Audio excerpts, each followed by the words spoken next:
မြောက်ကလာဆရာကြီးဦးဖိုးဆရာကြီးဦးမျိုးရဲ့ဂိုင်းစေအနံပွဲနဲ့အာစရိယပူဇော်ကြော်ပွဲကိုသွားနေပါပြီခင်ဗျာနောက်မှလည်းမချောလေးတွေပါပါတယ်နေအောင်မပြောရသေးဘူးကဲမင်္ဂလာပါမင်္ဂလာပါမင်္ဂလာပါမင်္ဂလာပါရှင်မင်္ဂလာပါအဲ့ကျိုးလေးတွေဖြစ်ပါတယ်နောက်မှမချောလေးတွေငိုက်နေပါတယ်ခေါ်လာတဲ့ခေါင်းဆောင်ဝဲကိုရောက်ရှိပါပြီခင်ဗျာခေါင်းဆောင်ဆရာကြီးများကြွလာတဲ့အခါအရှိမနေရပြီးလို့ရအောင်ပါ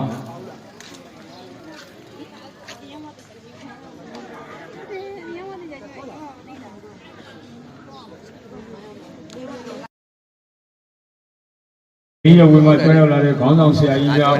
ဦးဆောင်ဆရာကြီးများအရှိမနေရယူပေးပါ